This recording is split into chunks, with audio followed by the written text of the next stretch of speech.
Today I'm going to talk about a natural remedy that can act as a homemade Viagra. And so all you have to do is drink one glass of this per day, and I think you're going to be pleasantly surprised what's going to happen. And so our topic today is erectile dysfunction. The biggest problem that I see with erectile dysfunction is men go to the doctor, they get diagnosed, and then they get treated. There's really no understanding of what's really behind this condition, other than you're getting older and everyone has this, and you're just going to have to manage the condition. What's interesting about erectile dysfunction is that many times, if not most of the time, the hormones are normal when you test them. And many times, men with erectile dysfunction have a high incidence of high blood pressure, obesity, diabetes. They're smokers. And when someone is prescribed a medication like Viagra, and about 30% of the time it doesn't work, and many times there are side effects, like getting gangrene of the penis. Now, that might be rare, but it does happen. And if someone has that side effect and they have to remove the penis, that would be a very severe side effect. So in this video, I want to discuss what's really behind erectile dysfunction. The penis is a barometer of something called endothelial health. Now, what does endothelial mean? It's a single layer of cells on the inside of your arteries and veins and even the lymphatic system. And erectile dysfunction is one of the earliest signs of peripheral artery disease. Now, when we talk about peripheral arteries, we're talking about the arteries in the peripheral part of your body, the legs and the arms. And there's additional clues to know that you have this problem, but you have to realize 50% of the time there are basically no symptoms. But as this problem progresses, you may notice cold feet, painful legs, cramping in the lower legs. You may notice color changes in your lower legs, like your ankles. You see this in diabetes a lot. You might even see like a bluish tint or red rash or extra pigment of the lower part of the leg. You may notice that wounds tend to not heal as fast. You may notice a loss of hair on your lower legs. These are all symptoms of peripheral artery disease, or at least early indicators that there's a problem. So, having erectile dysfunction is not really a problem of the penis. It is a problem with something more extensive. Now, the penis is a very sensitive hydraulic organ. Now, what does hydraulic mean? Well, it's something involving a higher amounts of pressure, and in this case, we're talking about blood pressure, in a smaller space to allow movement of something. And so when someone has an erection, they have several things happening that involve these hydraulics. They have an inhibition of the sympathetic nervous system. That's the flight or fight mechanism. That's like the stress part of the nervous system. So under stress, you're not going to get an erection. Now, at the same time, you're also getting an increase of the parasympathetic nervous system. And this is the system that helps you relax, helps you recover. And so the parasympathetic also primarily dominates digestion and sleeping. This could also explain why some men can get an erection in the middle of the night, okay, but not during the day. And also with an erection, you have an increased blood flow, and then you also have something called increased nitric oxide. Nitric oxide increases the blood flow, vasodilation, and it allows you to actually achieve an erection. And the same things that affect peripheral artery disease affects this nitric oxide. And this would be age, high blood pressure, diabetes, being overweight, stress. Now, there's another enzyme that, it's probably not important to know, but it's just the mechanics of how Viagra works.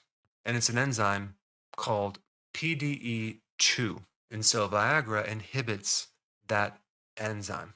Now, your endothelial layer. How can you heal that and allow that part of your vascular system to function to be able to restore an erection? Well, it's a matter of fixing the real cause underlying this problem But in the meantime, there's several things you can do to at least improve this situation. Probably the biggest reason for this problem is a person has insulin resistance because they're on the wrong diet. And so if you really want to correct this insulin problem, okay, which is present in prediabetes and diabetes and even before diabetes, and it's also present in high blood pressure as well as obesity, you need to get on the ketogenic diet for sure. But in the meantime, there are several things that you can do in combination in a drink that can help increase this nitric oxide. Now, there's an amino acid precursor for nitric oxide called citrulline, okay? And the food that has the highest amount of citrulline happens to be watermelon. That's right, watermelon. The thing about watermelon is high in sugar too. So if you are on a strict ketogenic diet, what you can do is you can juice the rind part, including the white part of that rind, okay, and let someone else eat the sweeter part. But we're only going to be recommending 1 cup of this juice, so it's not going to be terribly high in sugar. So citrulline will increase nitric oxide. It will also decrease ammonia, which is good. But there's 2 other things that can increase nitric oxide naturally. The most potent thing is beets, okay, beetroot. Now, if you don't want to juice the beetroot, you can get powder. You can get beet powder. I would recommend organic beet powder, and you can mix 2 teaspoons of that in this mixture. Probably going to have to add like 8 ounces of water with it. But if you have a juicer, might as well just get a medium-sized beet and juice it, okay, with a cup of watermelon juice, okay? Make sure you juice the rind and all. But again, if you're on the strict ketogenic diet, just discard the red part. Now, have you ever read on the back of the label with sausages or bacon and it says there are nitrates in there? Okay. And sometimes they have a source of nitrates that come from a natural substance, and that would be celery root. So, in other words, celery is very high in nitrates. And so you can juice about a cup of celery juice in this mixture.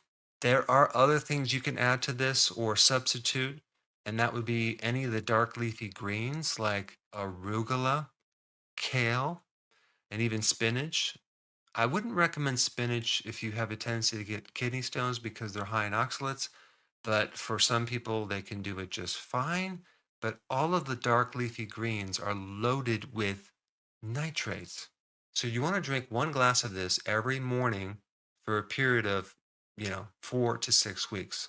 The next thing you want to do, if you're doing this, is to stop all porn.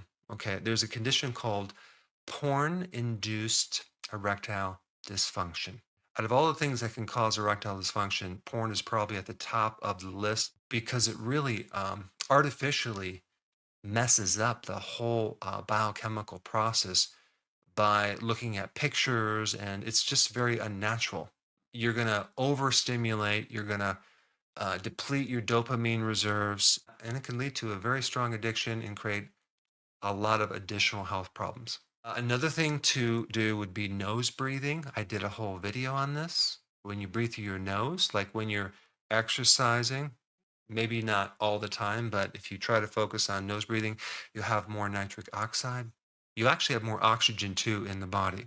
And of course, the last thing is exercise because exercise also increases nitric oxide.